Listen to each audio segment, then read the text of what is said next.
আরজিকরে মহিলা চিকিৎসককে নৃশংসভাবে ধর্ষণ ও হত্যার সুবিচারের দাবি নিয়ে এবারে পথে নামলো সারা ভারত কীর্তন বাউল ও ভক্তিগীতি শিল্পী সংসদ। সংগঠনের পক্ষ থেকে ডাক দেওয়া হয় ধর্মতলা চলো। বিভিন্ন জায়গা থেকে আসা শিল্পীরা হাওড়া স্টেশনের বাইরে জমায়েত করে সেখানে থেকে মিছিল করে যান ধর্মতলা গান্ধী মূর্তির পাদদেশে। হাওড়ার পাশাপাশি শিয়ালদা থেকেও এই মিছিল হয় শনিবার আরজিকর কাণ্ডের প্রতিবাদে এবং দোষীদের শাস্তির দাবিতে রাজ্যের বিভিন্ন জেলা থেকে এবারে পথে নামলো বাউল সমাজ।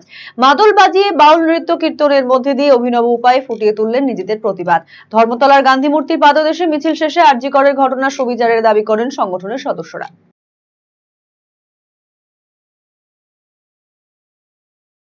আমরা সারা ভারত কীর্তন বাউল ভক্তিগীতি কল্যাণ শিল্পী সংসদের উদ্যোগে আরজিকর কাণ্ডে যে ঘটনা ঘটেছে তার সুবিচার চাই এবং দোষীদের উপযুক্ত শাস্তি চাই।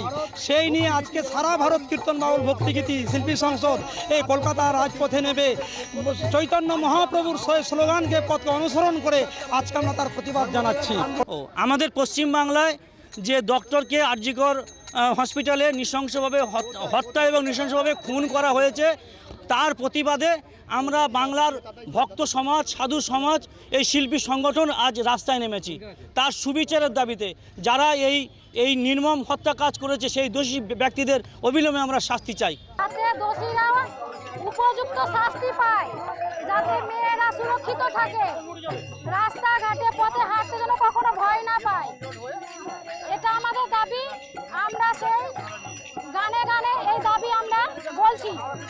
আরজিকরে যেভাবে যে ধর্ষণ হয়েছে এবং রেপ হয়েছে, তাকে মারা হয়েছে অন্যায়ভাবে, তার প্রতিবাদে আমরা জাস্টিসের জন্য যে তার অন্তত ফাঁসি হোক, যে এই ঘটনাটাগুলো যারা এই নক্কারজনক এই ঘটনাটা ঘটিয়েছে এই ঘুণ ধরার সিস্টেমটাকে বন্ধ করা হোক এবং যারা এই নক্কারজনক ঘটনা ঘটিয়েছে তাদের ফাঁসির দাবিতে এবং সঠিক বিচারের দাবিতে আমরা হাওড়া স্টেশন থেকে মিছিল করে আমরা গান্ধী মূর্তির পাদদেশে সমবেত হব।